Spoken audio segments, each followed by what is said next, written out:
এই হাদিসটা শোনেন। নবী সাল্লাল্লাহু আলাইহি ওয়াসাল্লাম একদিন ঘুম থেকে উঠলেন ভয়ে পেয়ে, আতঙ্কিত হয়ে।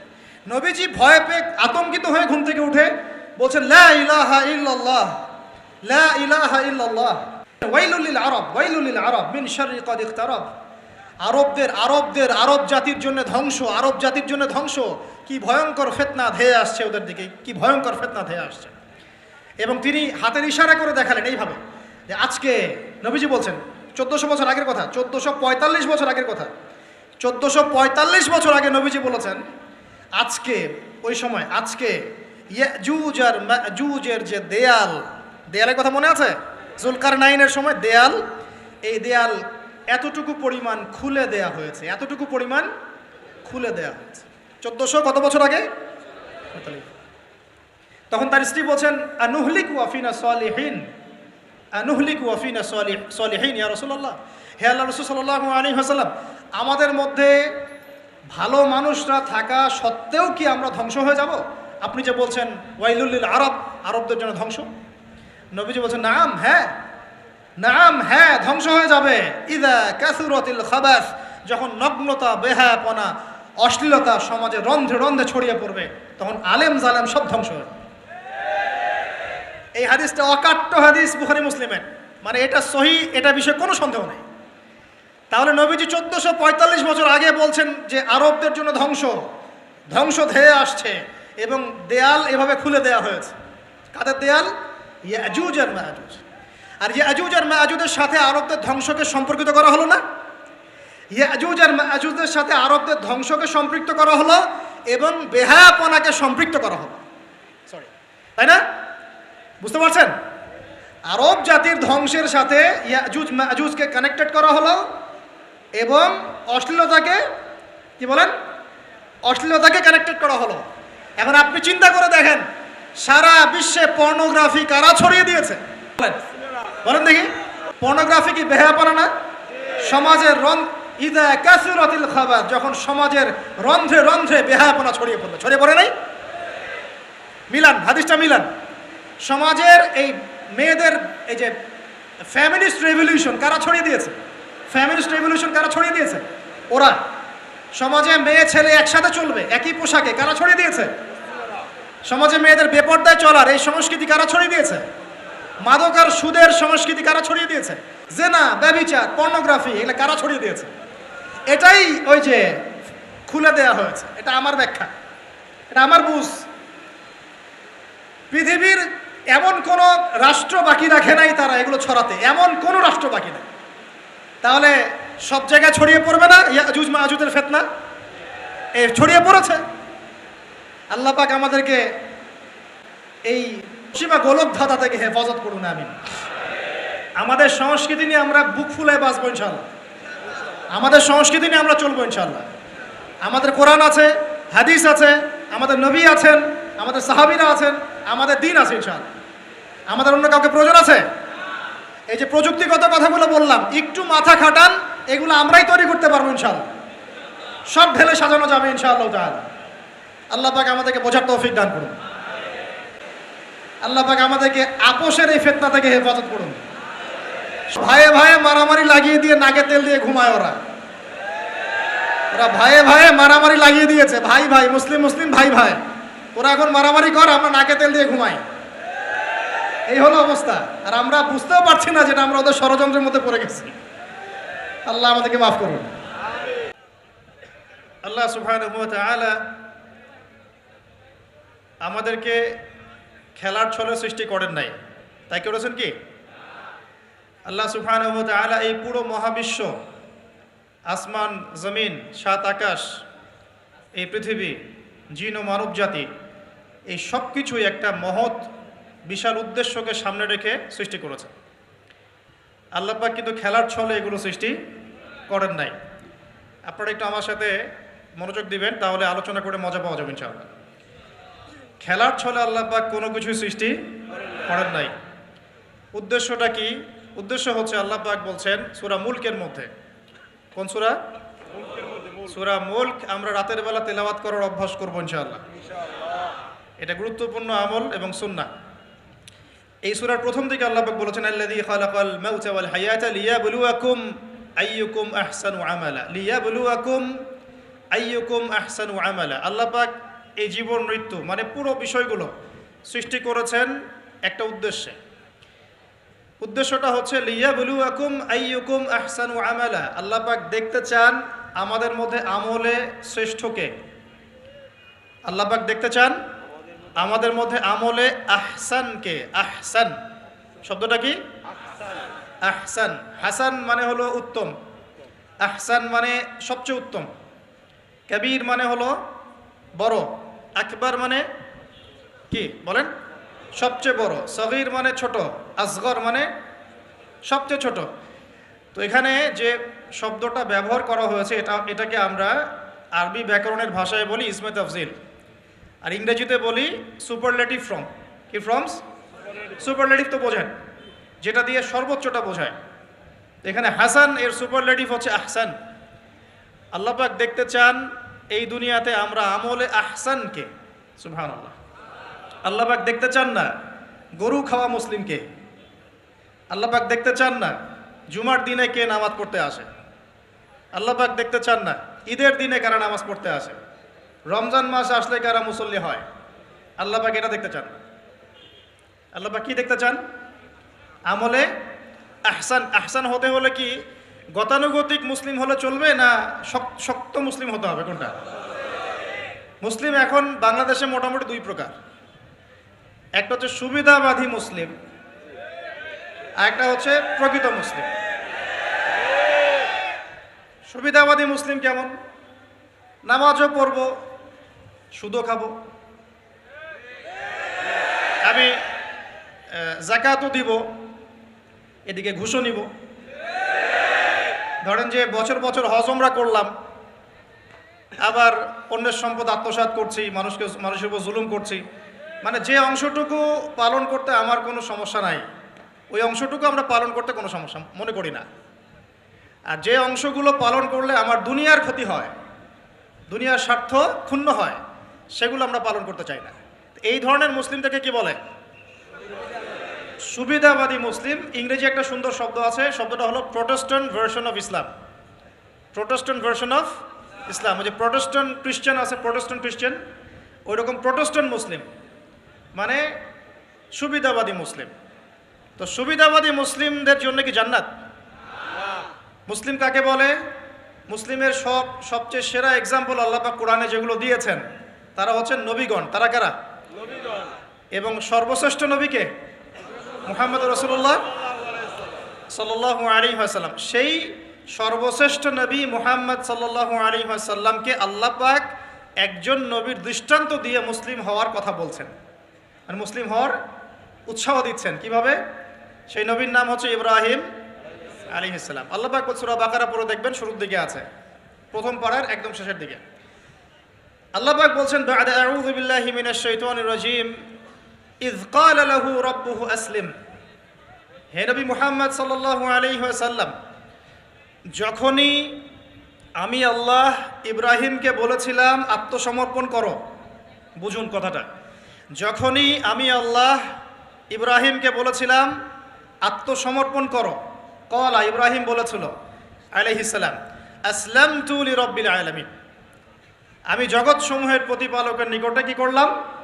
আত্মসমর্পণ করলাম। এটা কেমন ছিল আত্মসমর্পণ? আল্লাহ পাক বলেছেন তোমার স্ত্রী এবং সন্তানকে রেখে আসো। কোথায়? কোথায়?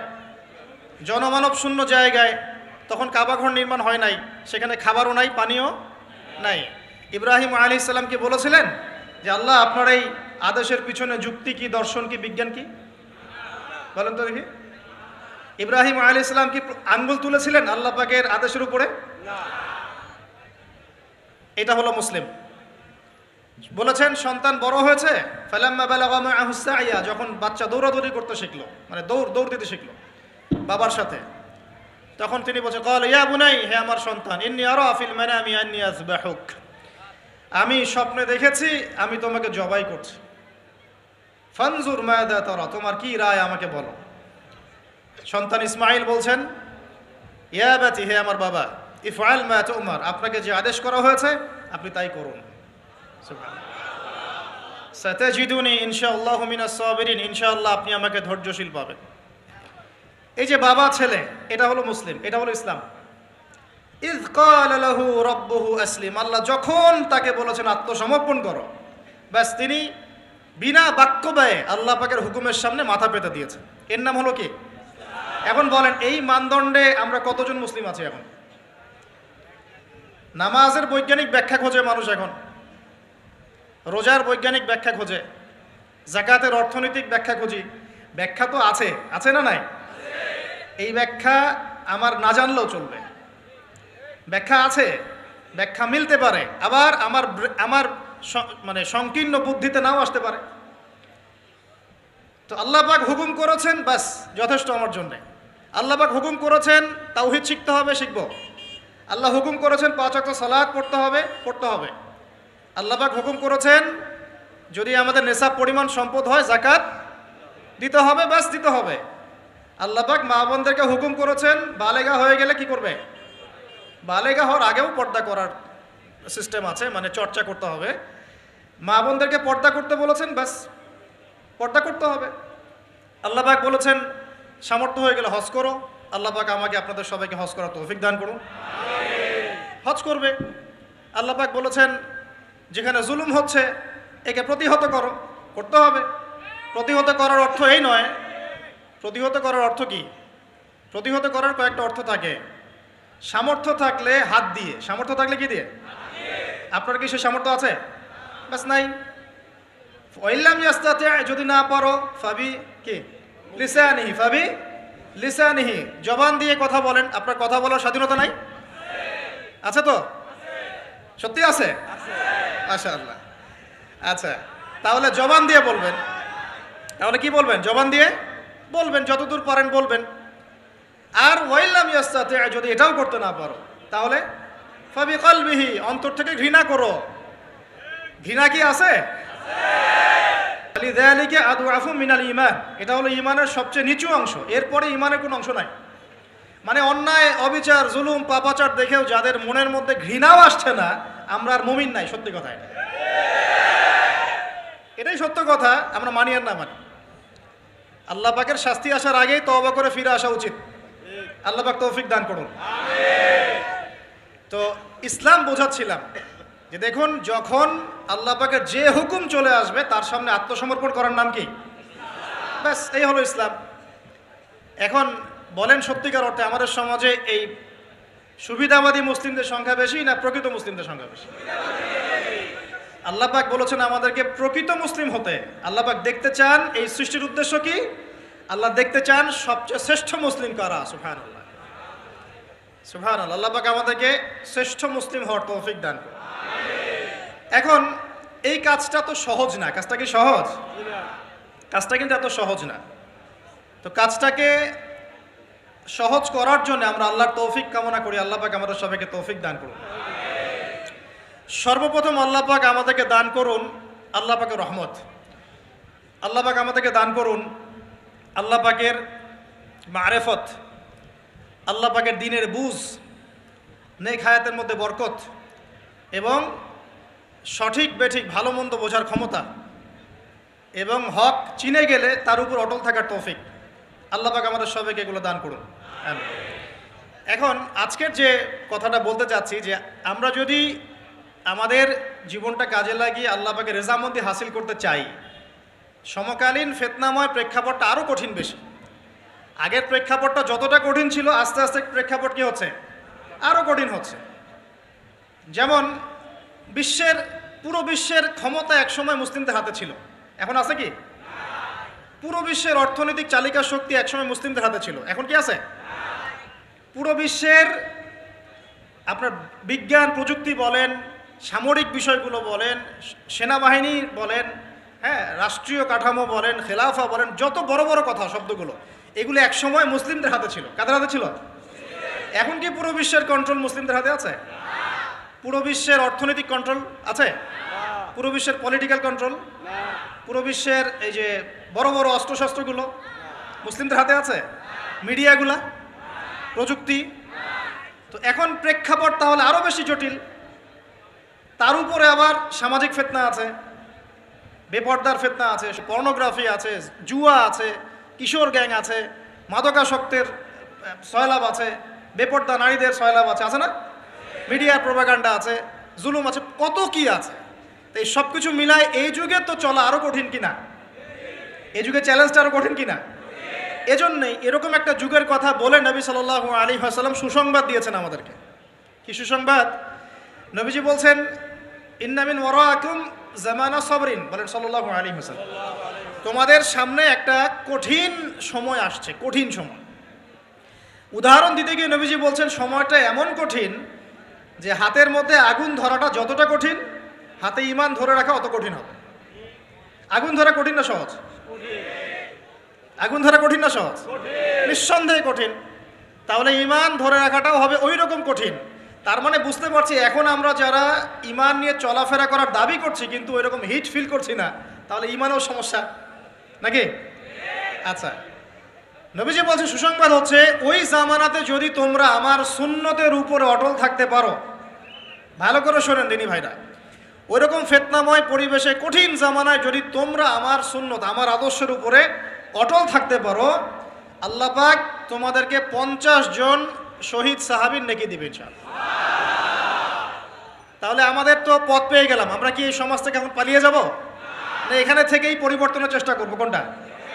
ব্যাস, আমাদের কাজও পেয়ে গেলাম। তো এখন এই পুরো কাজ নিজে আমল করা, দিন শেখা, পরিবার, সমাজ, দিনের দাওয়াত, এই সব কিছুকে একসাথে রেখে, সামনে রেখে মোটামুটিভাবে 5টা কাজ আমাদেরকে করতে হবে। রাজি আছেন ইনশাআল্লাহ? কয়টা কাজ করবো ভাই? আসলে বললে অনেক বলা যায়, কিন্তু এতগুলো আপনি মনে রাখতে পারবেন না। আর আমি একটা জিনিস আপনাদেরকে বলে দেই যে একদিনের ওয়াজ মাহফিল দিয়ে দিন কায়েম হবে না। কথা বুঝতে পারছেন? এই যে ওয়াজ হলো, আয়োজন হলো, আপনারা আসলেন, লেকচার শুনলেন, আমি আসলাম 8 ঘন্টা জার্নি করে, আবার 8 ঘন্টা জার্নি করে গেলাম, 1-1.5 ঘন্টা আলোচনা করলাম, এটাই সব কিছু না। এখানে আপনাদের নিবেদিত প্রাণ কিছু ভাই তৈরি করতে হবে, যারা এখানে দিনের মেহনত করবেন, দাওয়াতের মেহনত করবেন, শিক্ষা প্রতিষ্ঠান করে তুলবেন, একটা কমিউনিটি গড়ে তুলবেন, এক কথা একটা ইসলামী কমিউনিটি গড়ে তুলবেন। এটা না হওয়া পর্যন্ত একদিনের মাহফিল দিয়ে কিচ্ছু হবে না। তা আপনারা কি একদিনের মাহফিল করতে চান না দিনের দাওয়াতের কাজ সারা জীবন করতে চান? কোনটা? আল্লাহ কবুল করুন। এই জন্যই বলেছি এবার আরও অনেক কথাই বলেছি, সামনে আরও শুনবেন ইনশাআল্লাহ, যে এই রাতের বেলা এই যে সারা রাত জেগে জেগে ওয়াজ করা, 11টা 12টা 1টা, হ্যাঁ, এই সুন্নতটা চেঞ্জ করতে হবে। এই সুন্নতটা কি করতে হবে? চেঞ্জ করতে হবে। সর্বোচ্চ রাত 10টা যথেষ্ট। কারণ হচ্ছে এখান থেকে যদি বাসায় যাই, রাস্তায় তো আমার 4-5-6 ঘন্টা চলে যাবে, রাতের ঘুম নাই। এভাবে যদি দিনের পর দিন কেউ রাতে না ঘুমায়, শরীর ভালো থাকবে? ওই রকম সতেজ মাথা নিয়ে কি দিনের কাজ করতে পারবো? আর আপনারা রাত জেগে জেগে ওয়াজ শুনলেন, ফজরের নামাজ নাই, লাভ হলো? এজন্যে এবার অনেক মাহফিল আমি নিজেও ক্যান্সেল করে দিয়েছি। ভাই মাহফিল আমি এভাবে করতে পারবো না, আল্লাহর ওয়াস্তে মাপ চাই। যদি বাদ জোহর বা বাদ আসর বলেন যেতে পারবেন, তাহলে বাসায় গিয়ে রাত্রেবেলা এশার নামাজ পড়ে ঘুমানো যাবে, ফজরের পর থেকে পড়াশোনা করা যাবে। মানে সুন্নতের খেলাফ কোনো কাজ করে কিন্তু দিন কায়েম হবে না ইনশাআল্লাহ। আমি আশা করি অন্যান্য ওলামায়ে কেরামরাও এগুলো নিয়ে কথা বলবেন এবং আমাদের এই যে চলমান একটা রাত জাগার একটা মানে খারাপ অভ্যাস, এটাকে দূর করতে হবে। এই জন্য 11টা ঠিক আছে, 11টা টাইম পারফেক্ট। তা আমরা ওই 5টা বিষয় শিখবো ইনশাআল্লাহ। তার আগে বলছিলাম একদিনের ওয়াজ দিয়ে কিচ্ছু হবে না, আপনাদের মধ্যে কিছু নিবেদিত প্রাণ মানুষ তৈরি করতে হবে। প্রত্যেকটা জায়গায় একটা করে দারুল ইলম মানে জ্ঞানের মার্কাজ দরকার। কিসের দরকার? এখানে মসজিদ, মাদ্রাসা, ঈদগাহ সব মিলে একটা ক্যাম্পাস থাকতে হবে। এখান থেকে দিনই ইলম শেখানো হবে, ছেলে মেয়েদেরকে দিন শিক্ষা দেওয়া হবে, মা বোনদের জন্য দিন শেখার ব্যবস্থা থাকবে, জেনারেল শিক্ষিত ভাইদের জন্য কোর্স থাকবে, দাওয়াতের মেহনত থাকবে। এভাবে যখন একটা কমিউনিটি গড়ে উঠবে তখন বাংলাদেশের মধ্যে আরও আমূল পরিবর্তন আসবে ইনশাআল্লাহ। আল্লাহ পাক আমাদের সবাইকে এই কথাগুলো বোঝার তৌফিক দান করুন। তো কথা বললে ভাই অনেক কথা বলা যায়, মোটা দাগে 5টা আমাদের কর্তব্য এখন আল্লাহ পাক আমাদের সবাইকে করার তৌফিক দান করুন। এক নাম্বার হচ্ছে দুনিয়ায় সফল হতে পরকালে আল্লাহর রেজামন্দি হাসিল করতে এবং দ্বীন ইসলামকে আল্লাহর জমিনে বিজয়ী করতে সর্বপ্রথম আমাদের ঐক্যবদ্ধভাবে যে কাজটা করতে হবে সেটা হলো আল্লাহর দ্বীনের জ্ঞান শেখা। আল্লাহর দ্বীনের ইলম অর্জন করা। একদম মুখস্থ করে নেন আজকের লেকচার। কি অর্জন করা? ইলম অর্জন করা, দ্বীনি ইলম অর্জন করা। আপনি দুনিয়াবি ইলমে ডক্টর, ইঞ্জিনিয়ার, পাইলট, ব্যারিস্টার, জজ যাই হন, দ্বীনি ইলম অর্জন করতে হবে। আপনি যেই হন না কেন, যে কেউ হন না কেন, দ্বীনি ইলম আপনাকে অর্জন করতে হবে। কতটুকু অর্জন করতে হবে? কতটুকু? যতটুকু অর্জন করলে আমি শিরিক চিনতে পারি, তাওহীদ চিনতে পারি, আমি সুন্নত চিনতে পারি, বেদাত চিনতে পারি, আমি হালাল চিনতে পারি, হারাম চিনতে পারি, আমি হক চিনতে পারি, বাতিল চিনতে পারি, আমি ঈমান ভঙ্গের কারণ জানতে পারি, আমি ওযু, গোসল, নামাজ, ইকামত, কালিমা, আমাদের এই যে বুনিয়াদী শিক্ষা, দ্বীন ইসলামের বুনিয়াদী শিক্ষা আমাকে অর্জন করতেই হবে। রাজি আছেন ইনশাআল্লাহ? বাংলাদেশের বহু মানুষ নামাজ ঠিক মতো পড়তে জানে না, বহু মানুষ ওযু করতে জানে না, বহু মানুষ ইস্তেনজাও করতে জানে না, আর বহু মানুষ কোরআন তেলাওয়াতও করতে জানে না। কোরআন তেলাওয়াত বিশুদ্ধ করে না শিখলে আপনি আজান দিতে পারবেন না, একামত দিতে পারবেন না। আপনি নামাজে দাঁড়িয়ে আল্লাহু আকবার বলে সানা পড়তে, সূরা ফাতিহা পড়তে, আরেকটা সূরা মেলাতে, রুকুর তাসবিহ, সিজদার তাসবিহ, তাশাহুদ, দুরুদ, মাসুরা এগুলো শুদ্ধ করে পড়তে পারবেন না। আর শুদ্ধ করে যদি না পড়েন অর্থ বিকৃত হয়ে যাবে প্রচুর। মানে আমরা তো নামাজকে কি যে বানিয়ে ফেলেছি, আল্লাহ মাফ করুন, সুবহানাল্লাহ। মানে নতুন নতুন কত শব্দ বের করে ফেলেছি নামাজের মধ্যে আর কি। একটু অর্থের পার্থক্যের কারণে ঈমান কুফরের মতো অবস্থা চলে আসতে পারে। বিশুদ্ধ করে তাজবিদ সহকারে কোরআন তেলাওয়াত করা শিখতে হবে প্রথমে আপনাকে।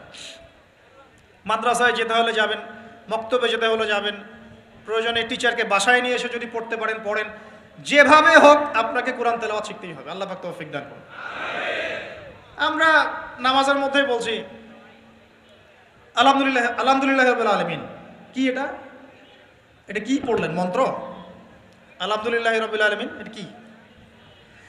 আলহামদুলিল্লাহ। এই যে আলহামদু শব্দটা সঠিক করে উচ্চারণ করতে পারছেন অনেকে। আলহামদু মানে সমস্ত প্রশংসা আল্লাহর জন্য। আলহামদুলিল্লাহ সমস্ত প্রশংসা। আলহামদুলিল্লাহ কি? আলহামদুলিল্লাহ মানে সমস্ত নিন্দা আল্লাহর জন্য। নাউজুবিল্লাহ। আমার কথা কি বিশ্বাস করছেন না? ওলামায়ে কেরামকে জিজ্ঞাসা করেন। কুল হু আল্লাহু আহাদ এটা কি? কুল হু আল্লাহু আহাদ মানে কি? তো কুল মানে খাও, কুল মানে কি? কুল হু আল্লাহু আহাদ, বলুন তিনি আল্লাহ এক। শব্দের অর্থ আছে তো? বলছে কুলহু সূরা, সূরাটার নাম কি কুলহু? কুলহু বলে কোনো শব্দ আছে?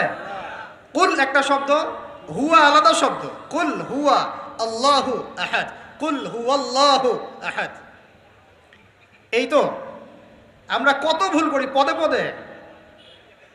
সামি আল্লাহু লিমান হামিদা আছে না? সামি আল্লাহ, আল্লাহ তার কথা শোনেন। লিমান হামিদা, যে তার প্রশংসা করে, মানে যে আল্লাহর প্রশংসা করে আল্লাহ তার কথা শোনেন। এন্ড আমরা শব্দ বানিয়েছি সামি আল্লাহ হুলিমান হামিদা। তো হুলিমান হামিদা কি শব্দ? হুলিমান হামিদা বলে কোনো শব্দ আছে? সামি আল্লাহু লিমান হামিদা, সামি আল্লাহু লিমান হামিদা। তো এই যে পদে, আমি বলতে গেলে নামাজ নিয়ে রাত পার হয়ে যাবে। পদে পদে পদে পদে আল্লাহু আকবার শব্দটা আল্লাহু আকবার, আল্লাহু আকবার বানিয়ে দেয়। আকবার, আকবার মানে কি? অনেকের আজান শুনে মনে হয় যে গিয়ে একটা পিটন লাগাই দিয়ে, একামত শুনলে মনে হয় যে একটা পিটন লাগাই দেয়। কাতকা মাতিস সালা, কাতকা মাতিস সালা, এটা আবার কি? এগুলো কি? মানে এই যে এগুলো কেন হচ্ছে জানেন? একটাই কারণে, কারণ বিশুদ্ধ করে আমরা কুরআনুল কারীম তেলাওয়াত করা শিখছি না। তো দিন কায়েম করবে, দাওয়াতের কাজ, মেহনত, জিহাদ, একামতে দিন, কত বড় বড় কথা। আজ বেসিক এই কোরআন তেলাওয়াত করা শেখার নাম নাই। আমরা ইয়াংদের মধ্যে একটা সমস্যা দেখছি এখন, ফ্যান্টাসি। ফ্যান্টাসি ফ্যান্টাসি মানে আগে হয়তো মানে বিপথে ছিল, হেদায়েত পেয়েছে, ইসলামের দিকে এসেছে। এখন অনেক বড় বড় স্বপ্ন, মাশাআল্লাহ, স্বপ্ন দেখা ভালো, বড় বড় স্বপ্ন, বড় বড় ইচ্ছা। অনলাইনে বসে গরম করে ফেলছে একদম, ফেসবুক গরম, ইউটিউব গরম, ব্লগ দিয়ে ভর্তি গরম। কিন্তু বেসিক যে কোরআন তেলাওয়াতটা করা শিখবে সেটা ঠিক নয়। 3 মাস কোরআনটা তেলাওয়াত করা শিখবে একজন আলেমের কাছে? নাই। একটা কোর্স লঞ্চ করে দেন 6 মাস ক্লাস করবে না, প্রথমে 1 মাস ক্লাস করে পরে নাই, 5 মাস নাই। তো এইভাবে ভাই দিনের হয়তো সামান্য কিছু খেদমত হতে পারে, সামগ্রিক পরিসরে ইসলাম বিজয়ী হবে না। এক কথায় আমরা যদি এই যুগের আবু বকর, ওমর, ওসমান, আলী রাদিয়াল্লাহু আনহুম আজমাইন হতে না পারি, তাহলে এই যুগের সেই ইসলামী খেলাফা বাস্তবায়িত হবে না। এটা হলো মূল কথা আর কি। এই পথের প্রথম কাজটাই হচ্ছে দ্বীনি ইলম অর্জন করা। আর ইলম অর্জন করাটা আপনার জন্য কি? নফল, মুস্তাহাব, সুন্নত না ফরজ? এটা কে বলেছেন? রাসূলুল্লাহ সাল্লাল্লাহু আলাইহি ওয়াসাল্লাম বলেছেন, তলাবুল ইলমি ফরিদাতুন আলা কুল্লি মুসলিম। তলাবুল ইলম মানে জ্ঞান অর্জন করা, ফরিদা ফরজ মানে কি? ফরজ মানে বাধ্যতামূলক। আলা কুল্লি মুসলিম, কুল্লি মানে কি? প্রত্যেক। কুল্লি মানে কি? কুল্লু মানে প্রত্যেক মুসলমানের উপরে, প্রত্যেক মুসলমান যে মুসলমান দাবি করে নিজেকে, কালিমা পড়েছে, তার উপরে জ্ঞান অর্জন করা ফরজ করেছেন আল্লাহ। আপনি কোরআন তেলাওয়াত না শিখে থাকতে পারবেন না, তো এটা আপনার উপর ফরজ করা হয়েছে। নামাজ কি পড়ছেন, কি বলছেন, এটা আপনাকে শিখতে হবে, তো এটা ফরজ করা হয়েছে। আজান দেওয়া শিখতে হবে, একামত দেওয়া শিখতে হবে, ইমামতি করার যোগ্যতা অর্জন করতে হবে।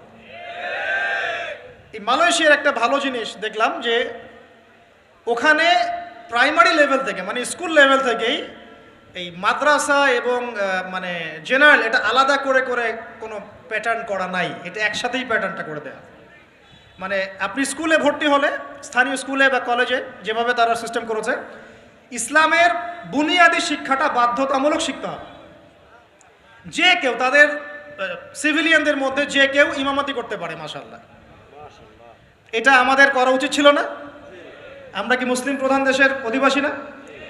আমরা জোর দাবি জানাই যে শিক্ষা ক্ষেত্রে একটা আমূল পরিবর্তন নিয়ে আসতে হবে ইনশাআল্লাহ। একদম প্রাইমারি লেভেল থেকে ইসলামিক শিক্ষাকে আমাদের দেশে বাধ্যতামূলক করা হোক। মাদ্রাসা শিক্ষা মাদ্রাসায়, আবার সেকুলার শিক্ষাতে, এই দুদিকে চলছে। তাহলে একজন ব্যক্তি যে এই যে স্কুলে ভর্তি হলো, আপনার ছেলে এখানে 10 বছর পড়বে, এসএসসি পরীক্ষা দিবে, এইচএসসি, তারপরে অনার্স মাস্টার্স, এই 20 বছরে ইসলামটা শিখবে কি? যতটুকু শিখছে এই শিক্ষাটা তো প্র্যাকটিক্যালি প্রয়োগও করতে পারছে না। আর এই জায়গা থেকে যখন কেউ উঠে আসছে, তখন সে তো উম্মার দায়িত্ব নিতে পারছে না। তাহলে ব্যাপারটা কি এমন যে আমরা এদিকে শুধু দুনিয়ার চর্চা করব, আর মাদ্রাসা লাইনে যারা পড়ে তারা দিনের চর্চা করবে? দিন চর্চা করার, দিন পালন করার, প্রচার প্রসারের আমাদের কোনো অধিকার নাই? তাহলে এই শিক্ষাটা অর্জন করলে কি আমরা কি সবাই কি খারাপ হয়ে যাব? আমরা যদি ইসলামিক শিক্ষা শুরু থেকে দেওয়ার চেষ্টা করি বাচ্চাদেরকে, প্রাইমারি লেভেল থেকে, আমাদের বাচ্চারা কি নষ্ট হয়ে যাবে? এই জিনিসটা আল্লাহ পাক আমাদের সমস্ত ঊর্ধ্বতন কর্তৃপক্ষদেরকে বোঝার তৌফিক দান করুন। আল্লাহ পাক আমাদের ঊর্ধ্বতন কর্তৃপক্ষদেরকে এই বিষয়টা বোঝার তৌফিক দান করুন যে ইসলামী শিক্ষায় কল্যাণ ছাড়া অকল্যাণ কিছু নাই। এখানে যদি অন্য ধর্মাবলম্বী কেউ থাকেন, সে তার ধর্ম চর্চা করবে, কোনো সমস্যা? আমরা আমাদের ধর্ম শিখবো ইনশাআল্লাহ।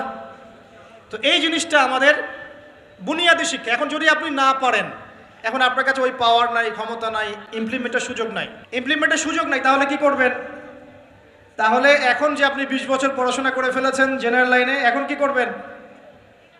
এখন আপনার জন্যে কিছু অপশন খোলা আছে। এক, স্থানীয় বরেণ্য ওলামায়ে কেরাম যারা আছেন তাদের সাথে পরামর্শ করে সিলেবাস তৈরি করে নিয়ে পড়াশোনা করুন, এটা একটা অপশন। 2, আপনারা কিছু দিনী ভাই ব্যাচ করে করে ওলামায়ে কেরামের কাছে গিয়ে একটা করে কিতাব শেষ করেন। 2, 3, অনলাইনে কিছু কোর্সেস চলছে, এই কোর্সেসগুলো করতে পারেন, কাজে দিতে পারে। কিন্তু তবে অনলাইনে কোর্স অফলাইনের মতো হয় না। অফলাইনে ওস্তাদদের সামনে বসে যে পড়াশোনা, এটা অনলাইনে পাবেন না আপনি, ঠিক আছে? অথবা আপনার যদি সুযোগ থাকে তাহলে প্যাটার্ন চেঞ্জ করে এই প্যাটার্নে যেতে হবে।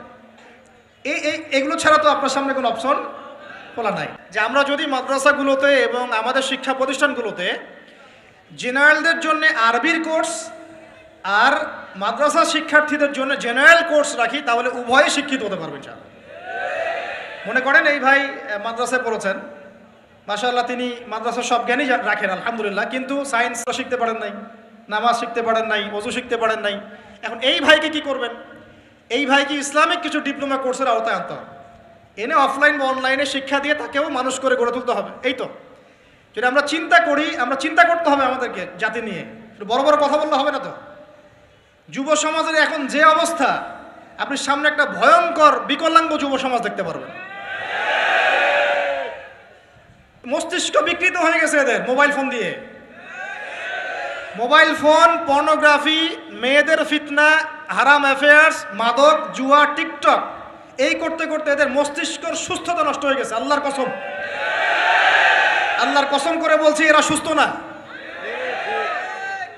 একটা চিত্র খুব কমন দেখতে পারবেন, 10টা-20টা ছেলে গোল হয়ে বসে আছে ফোন নিয়ে, সবার মনোযোগ নিচের দিকে। ওয়ার্ল্ডে কি হচ্ছে, আসমানে কি হচ্ছে, জমিনে কি হচ্ছে, কোথায় মুসলিমদের উপর বোম পড়লো, কোনো ফিকিরই নাই ওর। আপনি মনে করেছেন যে এই যুব সমাজ আগামীতে দেশের হাল ধরবে? আমি হলফ করে বলতে পারি না, কোনোদিন দেশের উপকার করতে পারবে না। আপনি নষ্ট করে ফেলছেন যুব সমাজকে, নষ্ট করে ফেলছেন একদম। এদেরকে সুস্থতার দিকে নিয়ে আসতে হলে ইসলামী শিক্ষার কোনো বিকল্প নাই, নামাজের কোনো বিকল্প নাই। এদেরকে সামাজিক কাজে লাগিয়ে দিতে হবে, সোশ্যাল কাজে, সামাজিক উন্নয়নমূলক কাজে, এই যে মানবতা সেবামূলক কাজে, প্র্যাকটিক্যাল কিছু কাজে, কিছু বানাও, কিছু করো, সায়েন্স নিয়ে ঘাটাঘাটি করো, কিছু প্রযুক্তি উদ্ভাবন করো, তোমরা কিছু করো। দেখেন আমরা যত কিছু ব্যবহার করি সব কিছু কিন্তু ইহুদি খ্রিস্টানদের। এই যে আমি যে মাইকে কথা বলছি, এই মাইকে ইসলামের বড় বড় কথা বলছি, এই মাইকটাও দেখা যাবে যে মুসলমান তৈরি করে নাই। তাহলে এটা কি কাম্য ছিল? আর এই বিশ্বের যত শিক্ষার বুনিয়াদ, এই বুনিয়াদী শিক্ষা দিয়েছে মুসলিমরা। বিশ্বাস না করলে খালি আপনি 1200 বছর ইতিহাসটা পড়ে দেখেন। ইবনে সিনার নাম শুনেছেন? চিকিৎসা বিজ্ঞান দাঁড়িয়ে আছে ইবনে সিনার উপরে, নাম শুনে নেই? জাবির ইবনে হাইয়ানের নাম শুনেছেন? এই কেমিস্ট্রি না থাকলে আপনি ওষুধ তৈরি করতে পারবেন না। কেমিস্ট্রি না থাকলে কি পারবেন না? মেডিসিন তৈরি করতে পারবেন না। এটা দাঁড়িয়ে আছে কেমিস্ট্রি জাবির ইবনে হাইয়ানের উপরে, যাকে ইউরোপে বলে গ্যাবর ইবনে হাইয়ান। এরকম নাম প্রচুর আছে। আপনি এই যে ম্যাথামেটিক্সের কথা বলেন, জ্যোতির্বিদ্যার কথা বলেন, তারপরে প্রাণীবিদ্যার কথা বলেন, এই রক্ত সংবহন যন্ত্রের কথা বলেন, এক একটা সাবজেক্ট ধরে ধরে দেখেন, সবগুলার গোড়ার মধ্যে আমাদের মুসলিম মনীষীদের অবদান আছে।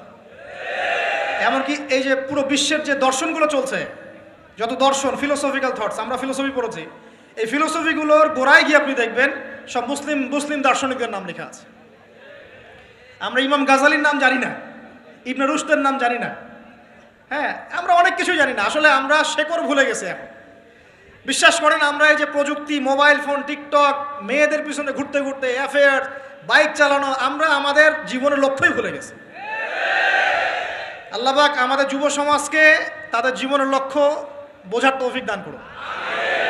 ভাই, আল্লাহ পাক আপনাকে এমনি এমনি সৃষ্টি করেন নাই, আমাকে এমনি এমনি সৃষ্টি করেন নাই। আল্লাহ পাক চান আমাদের কাছে আমরা যেন তার দ্বীনের জ্ঞান অর্জন করি এবং এই জ্ঞান অনুযায়ী আমল করি।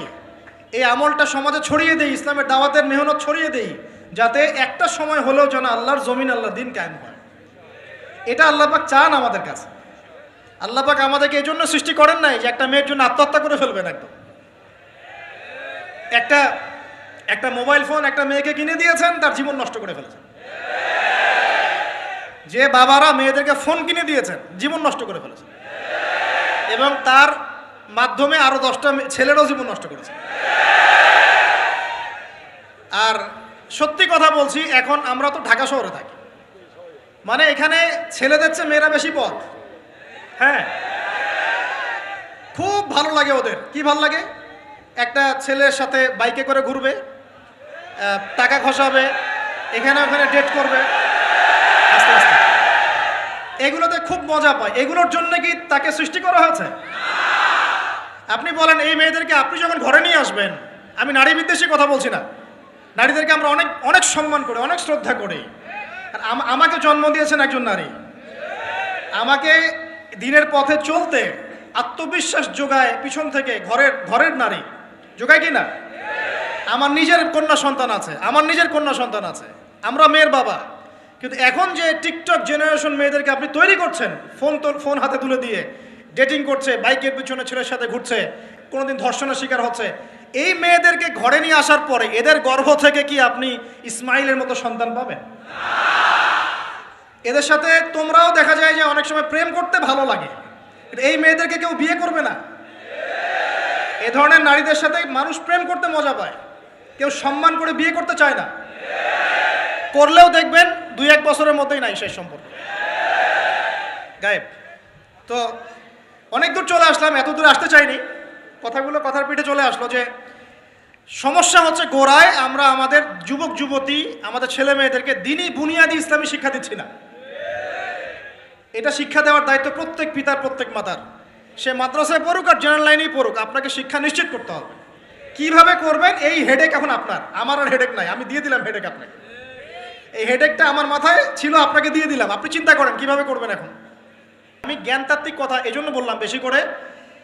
প্রথম ফরজ আপনার উপরে ইকরা বিসমি রাব্বিকাল্লাযী খালাক। এখন চিন্তা করেন, হেরা গুহায় নবী সাল্লাল্লাহু আলাইহি ওয়াসাল্লাম বসে আছেন, জিবরাইল আলাইহিস সালাম এসে তার সামনে প্রথম যে আয়াতটা ওহী করলেন, সেই আয়াতটা নামাজের আয়াত ছিল না, সে একটা জাকাতের আয়াত ছিল না, সেই আয়াতটা রোজা রাখো আয়াত ছিল না, এমনকি মূর্তি পূজা করো না এমনও ছিল না। কি ছিল ভাই?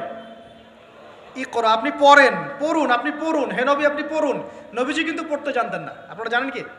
নবী সাল্লাল্লাহু আলাইহি ওয়াসাল্লাম কিন্তু লিখতে পড়তে জানতেন না। আল্লাহ পাক এমন একজন মানুষকে সুবহানাল্লাহ শেষ নবী করেছেন, যিনি লিখতে জানতেন না, পড়তে জানতেন না, যাতে কাফেররা এই অপবাদ দিতে না পারে তুমি আগের কিতাবগুলো থেকে দেখে দেখে লিখে নিয়ে আসছো।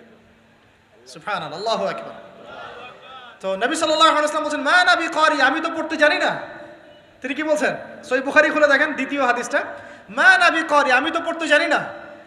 তারপরেও জিবরাইল আলাইহিস সালাম বলছেন, ইকরা, আপনি পড়ুন, বিসমি রাব্বিকাল্লাযী খালাক, আপনার রবের নামে যিনি আপনাকে সৃষ্টি করেছেন। সুবহানাল্লাহ। সর্বপ্রথম এই জ্ঞানতাত্ত্বিক বিপ্লব হয়েছে মক্কার মাটিতে, তখনই আবু বকর, ওমর, ওসমান, আলীর মতো সাহাবী তৈরি হয়েছে। জ্ঞান ছাড়া শুধু বড় বড় কথা দিয়ে আর জ্ঞানহীন আমল দিয়েও কোনো কাজ নাই। জ্ঞানহীন আমল দিয়ে কিন্তু খুব একটা কাজ হয় না। আপনি হয়তো মনে করছেন যে আমি ইমাম সাহেবকে জিজ্ঞাসা করে নেবো, ব্যাস হয়ে গেল। কিন্তু জ্ঞান অর্জন করে আমল করার যে স্বাদ আর জ্ঞানহীন আমলের স্বাদ কখনো এক না।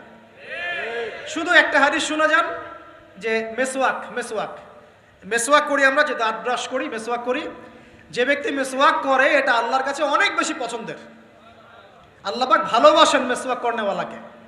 এটা যখন আপনি জানলেন, এরপর যখন আপনি ব্রাশ করতে যাবেন, মেসওয়াক করতে যাবেন, আমলে স্বাদ পাবেন না? অজু করলে গোনাগুলো ঝরে যায়, যখন আপনি জানলেন যে অজু করলাম আমার অঙ্গ দিয়ে গোনা ঝরে যাচ্ছে, এটা ফিল করে অজু করলে স্বাদ পাবেন। নামাজে দাঁড়িয়ে আছেন, নামাজের প্রত্যেকটা শব্দ যদি আস্তে আস্তে পড়েন, ধীরে ধীরে অর্থগুলো বোঝার চেষ্টা করেন, নামাজের স্বাদ পাবেন। শুধু হাতটা তুলে শেষ রাত্রে আল্লাহকে বললেন যে আল্লাহুম্মা আতিনা ফিদ দুনিয়া হাসানা ওয়া ফিল আখিরাতি হাসানা ওয়া কিনা আযাবান নার। আল্লাহ আমাদেরকে দুনিয়াতে আপনি কল্যাণ দেন এবং পরকালেও কল্যাণ দেন। আল্লাহ আমাদেরকে জাহান্নামের আগুন থেকে বাঁচান। এই যে ফিলিংস, এটা আপনি না বুঝে পড়লে পাবেন না। না বুঝে পড়লে একটা চর্চা, প্র্যাকটিস হয়, কিন্তু রুহানিয়াত আসে না। তো প্রিয় দিনী ভাইরা, এই জন্য শিক্ষা, জ্ঞান, দিনী ইলম অর্জন সবার আগে। আল্লাহ পাক আমাদের সবাইকে দিনী ইলম অর্জনের তৌফিক দান করুন। আল্লাহ পাক আমাদের দিনী খেদমতগুলো কবুল করুন, আমিন। 1 নাম্বার আলোচনা শেষ। 2 নাম্বার আলোচনা করলে এক দিয়ে শেষ হয়ে যাবে রাত। শিখলাম কি? দিনী ইলম অর্জন করতেই হবে, এটা নফল মুস্তাহাব কিছু নয়, এটা কি? যেভাবে পারেন সেভাবে করবেন। রাজি আছেন ইনশাআল্লাহ? নিয়াত করতে পারি যে আগামী 1 বছরের মধ্যে, 1 বছর সময় দিলাম, আগামী 1 বছরের মধ্যে আমরা কোরআন বিশুদ্ধ করে তেলাওয়াত করা শিখব ইনশাআল্লাহ। শুধু তাই না, যারা কোরআন তেলাওয়াত করতে জানি, 1 বছরের মধ্যে কোরআনের শুরু থেকে শেষ পর্যন্ত, আলিফ লাম মিম থেকে মিনাল জিন্নাতি ওয়ান নাস পর্যন্ত অন্তত একবার পুরো খতম দেব ইনশাআল্লাহ। আর যারা আরও ভালো পড়তে পারি, দ্রুত পড়তে পারি বা হাফেজে কোরআন আছি, 1 বছরের মধ্যে আলিফ লাম মিম থেকে মিনাল জিন্নাতি ওয়ান নাস অন্তত একবার যে কোনো একটা তাফসির বা অনুবাদ পড়ে দেখবেন ইনশাআল্লাহ। পারা যাবে ইনশাআল্লাহ? একটা তাফসির বাসায় কিনবেন, মাস্ট বি।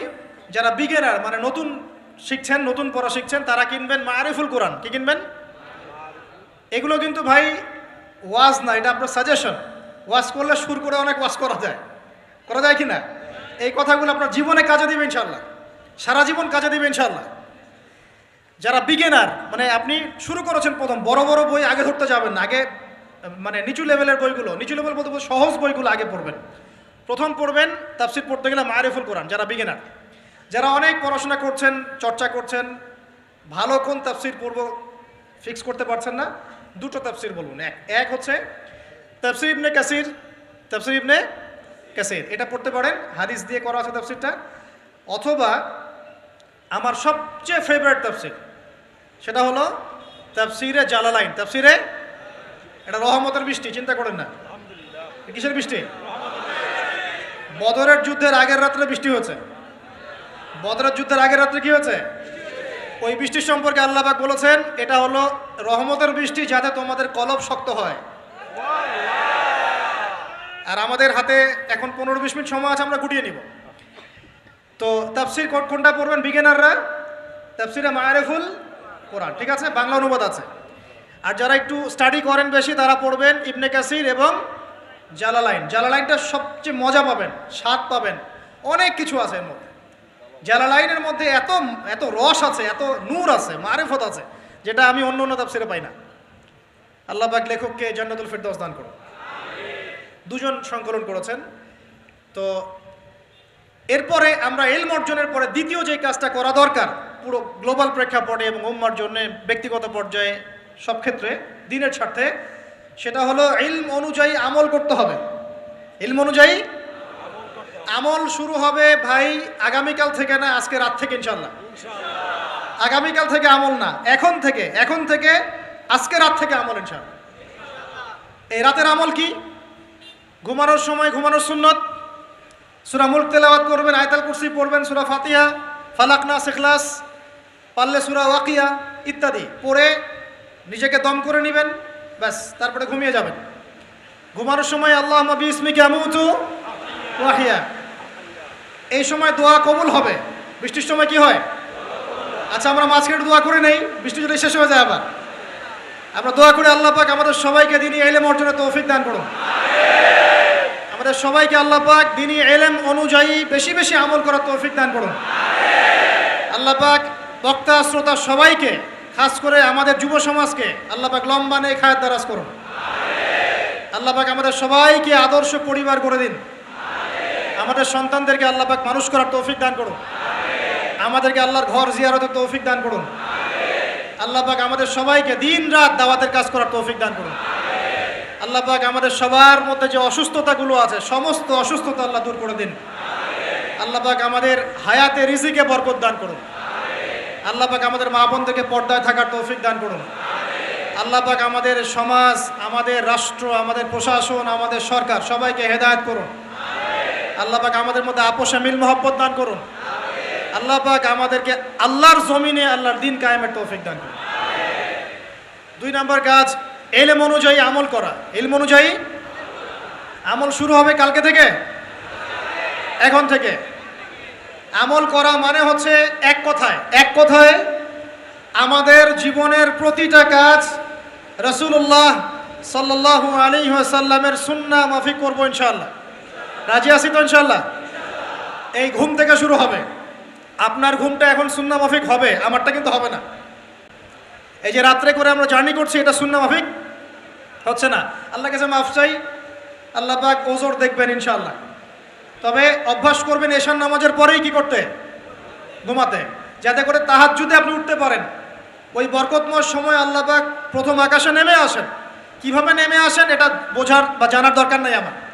আল্লাহ পাকের রহমত নেমে আসে। আল্লাহ রাব্বুল আলামিন আহ্বান করতে থাকেন, কে আছো আমার কাছে কিছু চাইবে, আমি তোমাকে দিব। কে আছো আমাকে ডাকবে, আমি তোমার ডাকে সাড়া দিব। কে আছো আমার কাছে ক্ষমা চাইবে, আমি তোমাকে ক্ষমা করে দিব। আমরা তখন ঘুম, মাশাআল্লাহ।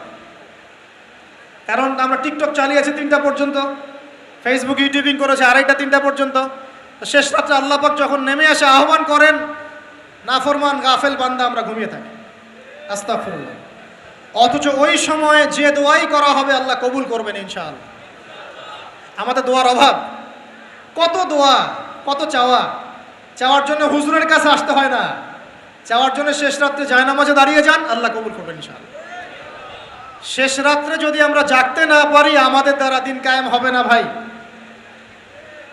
সাহাবীরা যারা বদর, উহুদ, খন্দকে যুদ্ধ করেছেন, তারা শেষ রাত্রের দরবেশ ছিলেন। শেষ রাত্রের দরবেশ, আর দিনের বেলা ঘোড়সাওয়ার। কি বুঝলেন? শেষ রাত্রে দরবেশ মানে একদম আল্লাহওয়ালা মানুষ, শেষ রাত্রে চোখের পানিতে জায়নামাজ ভিজে যাইতো, দাড়ি ভিজে যাইতো। এই মানুষগুলো আবার দিনের বেলা ছুটতেন, ঘোড়া ছুটাতেন, তাদের হাতে ইসলাম বিজয় লাভ করেছে। অতএব শেষ রাত্রে জাগার অভ্যাস করে আল্লাহ পাক তৌফিক দান করুন। সাউন্ড শুনতে পাচ্ছেন? আচ্ছা, ঠিক আছে। তাহলে আমল শুরু হবে আজকে থেকে, রাত থেকে। তারপর দিন ঘুম থেকে উঠলেন, ফজর নামাজ জামাতে পড়বো না পড়বো না?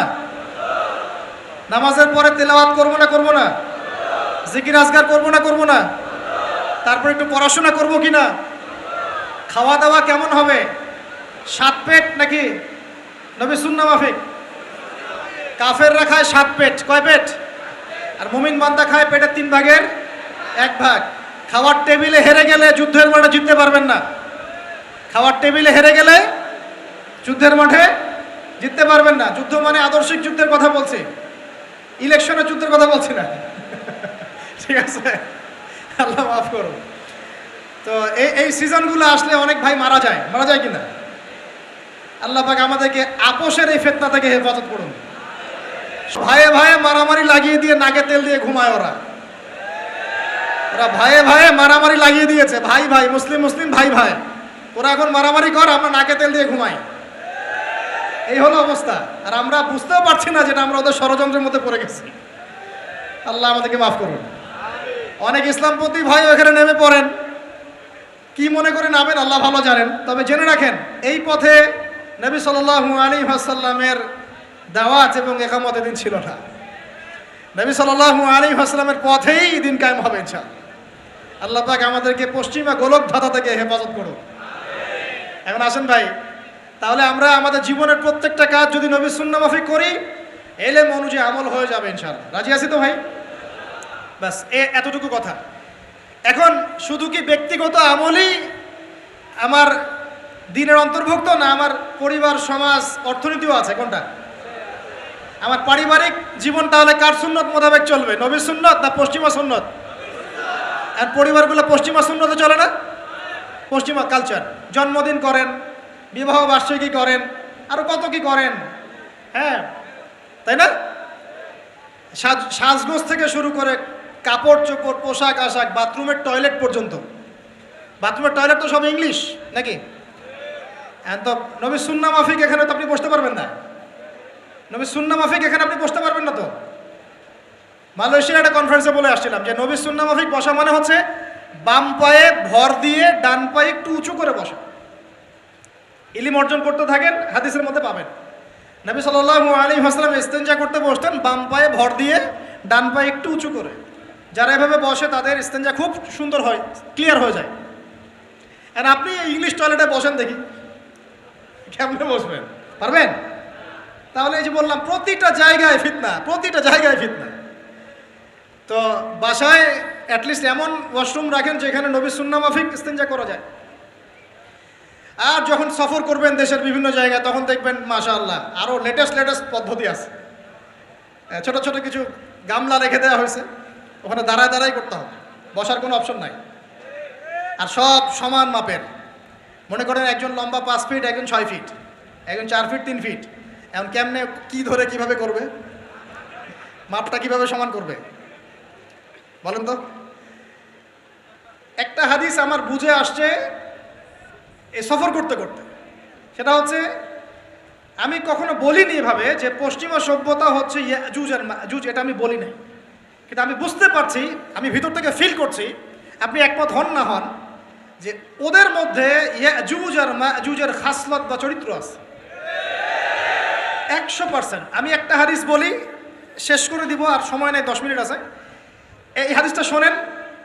নবী সাল্লাল্লাহু আলাইহি ওয়াসাল্লাম একদিন ঘুম থেকে উঠলেন ভয়ে পেয়ে, আতঙ্কিত হয়ে। নবীজি ভয়ে পেয়ে আতঙ্কিত হয়ে ঘুম থেকে উঠে বলছেন, লা ইলাহা ইল্লাল্লাহ, লা ইলাহা ইল্লাল্লাহ। তখন তার স্ত্রী পাশে যিনি শুয়ে আছেন তিনি বলছেন, নবী সাল্লাল্লাহু আলাইহি ওয়াসাল্লাম বলছেন, ওয়াইলুল লিল আরব, ওয়াইলুল লিল আরব মিন শাররি ক্বাদ ইকতারাব। আরব জাতির জন্য ধ্বংস, আরব জাতির জন্য ধ্বংস। কি ভয়ঙ্কর ফিতনা ধেয়ে আসছে ওদের দিকে, কি ভয়ঙ্কর ফিতনা ধেয়ে আসছে। এবং তিনি হাতের ইশারা করে দেখালেন এইভাবে, যে আজকে নবীজি বলছেন 1400 বছর আগের কথা, 1445 বছর আগের কথা, 1445 বছর আগে নবীজি বলেছেন আজকে, ওই সময় আজকে ইয়াজুজ আর মাজুজের যে দেয়ালের কথা মনে আছে? জুলকারনাইনের সময় দেয়াল, এই দেয়াল এতটুকু পরিমাণ খুলে দেয়া হয়েছে, এতটুকু পরিমাণ খুলে দেয়া হয়েছে 1400 কত বছর আগে? তখন তার স্ত্রী বলছেন আনুহলিক ওয়াফিনা সালিহিন, আনুহলিক ওয়াফিনা সালিহিন ইয়া রাসূলুল্লাহ, হে আল্লাহ রাসূল সাল্লাল্লাহু আলাইহি ওয়াসাল্লাম, আমাদের মধ্যে ভালো মানুষরা থাকা সত্ত্বেও কি আমরা ধ্বংস হয়ে যাব? আপনি যে বলছেন ওয়াইলুল লিল আরব, আরবদের জন্য ধ্বংস। নবীজি বলছেন নাম, হ্যাঁ নাম, হ্যাঁ ধ্বংস হয়ে যাবে। ইদা কাসুরাতিল খাবাস, যখন নগ্নতা, বেহায়াপনা, অশ্লীলতা সমাজে রন্ধ্রে রন্ধ্রে ছড়িয়ে পড়বে, তখন আলেম জালেম সব ধ্বংস হবে। এই হাদিসটা অকাট্য হাদিস বুখারী মুসলিমের, মানে এটা সহি, এটা বিষয়ে কোনো সন্দেহ নেই। তাহলে নবীজি 1445 বছর আগে বলছেন যে আরবদের জন্য ধ্বংস ধেয়ে আসছে এবং দেয়াল এভাবে খুলে দেয়া হয়েছে। কাদের দেয়াল? ইয়াজুজ আর মাজুজ। আর ইয়াজুজ আর মাজুজের সাথে আরবদের ধ্বংসকে সম্পর্কিত করা হলো না? ইয়াজুজ আর মাজুজের সাথে আরবদের ধ্বংসকে সম্পৃক্ত করা হলো এবং বেহায়াপনাকে সম্পৃক্ত করা হলো, সরি, তাই না? বুঝতে পারছেন? আরব জাতির ধ্বংসের সাথে ইয়াজুজ মাজুজকে কানেক্টেড করা হলো এবং অশ্লীলতাকে, কি বলেন, অশ্লীলতাকে কানেক্টেড করা হলো। এখন আপনি চিন্তা করে দেখেন, সারা বিশ্বে পর্নোগ্রাফি কারা ছড়িয়ে দিয়েছে? বলেন দেখি, পর্নোগ্রাফি কি বেহায়াপনা না? সমাজের ইদা কাসুরাতিল খাবার, যখন সমাজের রন্ধ্রে রন্ধ্রে বেহায়াপনা ছড়িয়ে পড়ে নাই? মিলান, হাদিসটা মিলান। সমাজের এই মেয়েদের এই যে ফ্যামিলিস্ট রেভলিউশন কারা ছড়িয়ে দিয়েছে? ফ্যামিলিস্ট রেভলিউশন কারা ছড়িয়ে দিয়েছে? ওরা। সমাজে মেয়ে ছেলে একসাথে চলবে একই পোশাকে কারা ছড়িয়ে দিয়েছে? সমাজে মেয়েদের বেপর্দায় চলার এই সংস্কৃতি কারা ছড়িয়ে দিয়েছে? মাদক আর সুদের সংস্কৃতি কারা ছড়িয়ে দিয়েছে? জেনা, ব্যভিচার, পর্নোগ্রাফি, এগুলো কারা ছড়িয়ে দিয়েছে? এটাই ওই যে খুলে দেয়া হয়েছে। এটা আমার ব্যাখ্যা, এটা আমার বুঝ। পৃথিবীর এমন কোন রাষ্ট্র বাকি রাখে নাই তারা এগুলো ছড়াতে, এমন কোন রাষ্ট্র বাকি নেই। তাহলে সব জায়গায় ছড়িয়ে পড়বে না ইয়াজুজ মাজুজের ফিতনা? ছড়িয়ে পড়েছে। আল্লাহ পাক আমাদেরকে এই সীমা গোলকধাঁধা থেকে হেফাজত করুন, আমিন। আমাদের সংস্কৃতি নিয়ে আমরা বুক ফুলায় বাঁচবো ইনশাআল্লাহ, আমাদের সংস্কৃতি নিয়ে আমরা চলবো ইনশাআল্লাহ। আমাদের কোরআন আছে, হাদিস আছে, আমাদের নবী আছেন, আমাদের সাহাবীরা আছেন, আমাদের দিন আছে ইনশাআল্লাহ। আমাদের অন্য কাউকে প্রয়োজন আছে? এই যে প্রযুক্তিগত কথাগুলো বললাম, একটু মাথা খাটান, এগুলো আমরাই তৈরি করতে পারবো ইনশাআল্লাহ। সব ঢেলে সাজানো যাবে ইনশাআল্লাহ তাআলা। আল্লাহ পাক আমাদেরকে বোঝার তৌফিক দান করুন। তাহলে 1 নাম্বার কি বলেছিলাম ভাই? ইলম অর্জন। 2 নাম্বার ইলম অনুযায়ী আমল। আর এই আমলটা কি শুধু ব্যক্তি জীবনে না জীবনের সব ক্ষেত্রে? আল্লাহ কবুল করুন। 3 নাম্বার নিজের পরিবারের যত্ন নিন। নিজের ইলম অর্জন করেছেন, আমল করছেন, এখন অনেক বড় বড় কথা অনেকে বলবে, আগে পরিবার ঠিক করেন। আগে কি করবেন? ব্যাস, পরিবার বলতে আপনার স্ত্রী সন্তান। কারণ বাবা মাকে দাওয়াত দেওয়া যাবে, বাবা মাকে গালমন্দ করা যাবে না, বকাঝকা করা যাবে না। বাবা নামাজ পড়েন, আপনি কি মাই দিতে পারবেন? মা নামাজ পড়েন, আপনি কি মাই দিতে পারবেন? পারবেন না। তবে এই যুগে কিছু হতভাগা আছে, এরা বাপ মাকেও গায়ে হাত তোলে না। এই যুগে এমন কিছু হতভাগা ছেলে মেয়ে জন্ম হয়েছে, আল্লাহ মাফ করুক, এরা পিতামাতার সাথেও কি জঘন্য আচরণ করে। পিতামাতা দোয়া নিবেন, যাদের সাথে পিতামাতার দোয়া থাকে জীবনে সফল হবে ইনশাআল্লাহ। যার সাথে পিতামাতার দোয়া নাই, অবস্থা খারাপ। আল্লাহ মাফ করুক আমাদেরকে। এখন পরিবার বলতে আপনার স্ত্রী সন্তান প্রথম প্রায়োরিটি পাবে, আর পিতামাতাকে আপনি দাওয়াত দিবেন, নসিহত করে বোঝানোর চেষ্টা করবেন। আপনার সন্তান যদি 10 বছর বয়সে নামাজ না পড়ে, তখন তাকে আপনি পিটাতে পারবেন, কিন্তু আপনি বাবাকে মারবেন না, পারবেন? আর পরিবারের কিছু বিষয় এটা আপনি পাবেন প্যারেন্টিং বইয়ের মধ্যে। আর আল্লামা তকি উসমানী দামাত বারাকাতুহু শাইখের একটা কিতাব আছে, ইসলাম ও পারিবারিক জীবন। ইসলাম ও পারিবারিক জীবন, এই বইটা পড়লে আপনি অনেক কিছু জানতে পারবেন। আমি ডিটেলস বলে দেওয়ার সময় পাচ্ছি না আজকে। এক কথায় পরিবারের মধ্যে তাওহীদ থাকবে, শিরক থাকবে না, ঠিক আছে? পরিবারের মধ্যে সুন্নতের চর্চা থাকবে, কোনো বেদাত থাকবে না। পরিবারে হালাল রিজিক থাকবে, কোনো হারাম ঢুকবে না। পরিবারের বিয়ে করব যখন দিনদারিতা দেখে মেয়ে চুজ করব, সৌন্দর্য শ্বশুরের টাকা পয়সা দেখে নয়। হ্যাঁ, সৌন্দর্য থাকতে পারে, সৌন্দর্য থাকলে নূরুন আলা নূর, আরও ভালো। কিন্তু যদি মেয়েটা এই যে আমাদের এখনকার সুন্দরী বলতে আপনারা যাদেরকে বোঝেন, নাম নিচ্ছি না, তাদের মতো সুন্দরী নাও হয়, মন খারাপ করার কিচ্ছু নাই। এগুলো সব আর্টিফিশিয়াল সুন্দর। কি সুন্দর? আসল সৌন্দর্য হচ্ছে কলবে। আসল সৌন্দর্য কোথায়? কলবে। আর তাদের কাছে যা আছে আপনার স্ত্রীর কাছে তাই আছে। এমন এক্সট্রা অর্ডিনারি কিছু নাই ওদের কাছে। যা আপনার স্ত্রীর কাছে আছে তা তাদের কাছে সেম জিনিস, সেম। এখানে এত বেশি লোভনীয় হওয়ার কিছু নাই। পর্নোগ্রাফি দেখতে দেখতে মানুষের মাথাটা এমন নষ্ট হয়ে গেছে, নিজের স্ত্রীকে এখন আর ভাল লাগে না, মানুষের বউকে ভাল লাগে, তাই না? এটার একমাত্র কারণ পর্নোগ্রাফি দেখা। যারা পর্নোগ্রাফিতে আসক্ত, আল্লাহ পাকের কাছে তওবা করবেন, বের হয়ে আসবেন, না হলে আপনি জীবনে কখনো সুখী হতে পারবেন না। আপনি মন থেকে কখনো কনফিডেন্ট থাকতে পারবেন না, সুখী হতে পারবেন না। আল্লাহর সামনে দাঁড়ায় চোখের পানি ফেলতে পারবেন না, চোখটা নষ্ট হয়ে গেছে। তো আল্লাহ পাক আমাদের যুবক ভাইদেরকে পর্ন থেকে হেফাজত করুন, নিজের দৃষ্টি নত রাখবেন। ইনশাআল্লাহ আল্লাহ পাক আপনাকে খাদিজা রাদিয়াল্লাহু আনহার মতো স্ত্রী দিবেন ইনশাআল্লাহ তাআলা। আল্লাহর প্রতি ভরসা রাখেন, আল্লাহ পাকের কাছে যা চাবেন ইনশাআল্লাহ পাবেন। আল্লাহর প্রতি যে ধারণা রাখবেন আল্লাহ তেমনই হবেন ইনশাআল্লাহ। কেউ যদি ধারণা রাখে আল্লাহ আমার সাথে নাই, আল্লাহ আমাকে দিবে না, আল্লাহ তার সাথে থাকবে না। কেউ ধারণা রাখে আল্লাহ আমার সাথে আছে, আল্লাহ আমার সাথে আছে, আল্লাহ আমাকে বুঝেন, আল্লাহ আমাকে দিবেন, আল্লাহ অবশ্যই দিবেন ইনশাআল্লাহ তাআলা। ওয়া মান ইয়াতাওয়াক্কাল আলাল্লাহি ফাহুয়া হাসবুহ। যে ব্যক্তি আল্লাহর প্রতি তাওয়াক্কুল করে আল্লাহ তার জন্য একদম যথেষ্ট হয়ে যাবে। হাসবুনাল্লাহ ওয়া নি'মাল ওয়াকিল। বলেন হাসবুনাল্লাহ ওয়া নি'মাল ওয়াকিল। স্ত্রী চুজ করবেন কি দেখে? শ্বশুরের টাকা, যৌতুক নেবেন, দিনদারিতা। আর দিনদারিতা কি বাইরের বোরখা দেখেই ফিক্স করা যাবে? বোরখাওয়ালা মেয়েরা তো এখন গ্রামে গঞ্জে, হাট বাজারে, সব জায়গায় কফি শপে বসে বসে ডেটিং করছে না? বোরখাওয়ালা মেয়েদের কত ড্যান্স দেখা যায় ইউটিউবে, অনলাইনে। ভাই এগুলো আমি দেখি না, কিন্তু চোখে পড়ে যায় মাঝে মাঝে। 3 নম্বর কি বলেছে ভাই? বলেন, আদর্শ পরিবার গঠন করা। কোন বইয়ের নাম বললাম? কার বই পড়বেন? আল্লামা তাকি উসমানী দামাত বারাকাতু। বইটার নাম কি? ইসলাম ও পারিবারিক জীবন। ইসলাম ও পারিবারিক জীবন। কিনতে পারবেন তো ইনশাল্লাহ? বন্ধুদের সাথে চা খেতে বসলে 1000 টাকা বিল হয়, এখন 500 টাকা বিল হয় না? একটা বই কিনতে 200 টাকা লাগে না। কিনতে পারবো কি না? যারা বই কিনে বইয়ের প্রতি মহব্বত রাখবে আল্লাহ ওদেরকে এলেম দান করবেন ইনশাআল্লাহ। আমি একদিন বলেছি না, বই নিয়ে একটা লেকচার দিয়েছি না, বই কিনতাম টাকা বাঁচিয়ে। বিশ্বাস করেন এখন বই হাদিয়াই পড়ে শেষ করতে পারি না আমরা। হাদিয়ার পর হাদিয়া বই পড়ে আছে বাসা, শেষই করতে পারছি না। বইয়ের প্রতি মহব্বত রাখেন, আল্লাহ পাক আপনাকে অনেক জ্ঞান দিবে ইনশাআল্লাহ। 4 নাম্বার, খুব শর্ট করে শেষ করি। 4 হচ্ছে আমাদের রিজিকটা হালাল করতে হবে। রাজি আছি ইনশাআল্লাহ? রিজিক হালাল মানে কি? রিজিকের মধ্যে কোনো সুদ থাকবে না। রিজিকে কোনো সুদ যে খায় সে মায়ের সাথে জেনা করে। সুদ যে খায় সে আল্লাহ এবং তার রাসূলের সাথে যুদ্ধ করে। আমি এমন একজন ব্যক্তির কথা শুনেছি যে সুদ খেত, আল্লাহ মাফ করুক তাকে, আল্লাহ মাফ করুক। আমাকে বলেছেন একজন, আমি শুনেছি এটা, যে ইন্তেকালের পরে দুনিয়াতেই পেটটা ফুলে গিয়েছিল। নাউজুবিল্লাহ, আল্লাহ হেফাজত করুন। মেরাজের রাতে নবী দেখে এসেছেন সুদখোরের পেটের মধ্যে সাপ কিলবিল করছে, রক্তের নদীতে ফেলে মাথা ফাটিয়ে দেওয়া হচ্ছে। আল্লাহ এবং তার রাসূলের সাথে যুদ্ধ করে কেউ সফল হতে পারবে? আল্লাহর ওয়াস্তে সুদের চাকরিটা ছেড়ে দেই ভাই, আল্লাহর ওয়াস্তে ছেড়ে দেই, সুদের চাকরি ছেড়ে দেই। আল্লাহর হাতে আমার রিজিক, আল্লাহই খাওয়াবেন ইনশাআল্লাহ। সারা দুনিয়ার লক্ষ কোটি মাখলুককে আল্লাহ যদি খাওয়াতে পারেন, আমাকেও সুদ ছাড়া খাওয়াতে পারেন ইনশাআল্লাহ। খালি ধৈর্য ধরেন, রিজিক আসবেই ইনশাআল্লাহ।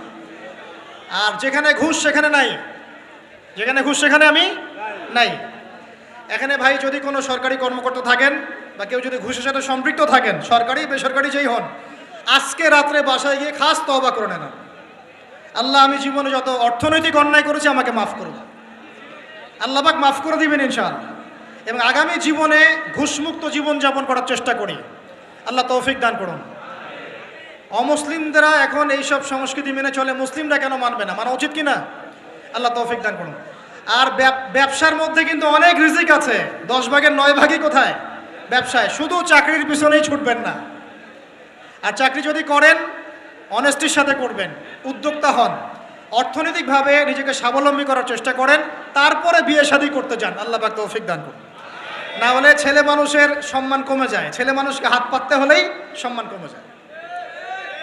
তো প্রিয় ভাইরা, 4 নম্বর নসিহত খুব সংক্ষিপ্ত করে, আমাদের রিজিক হতে হবে কি ভাই?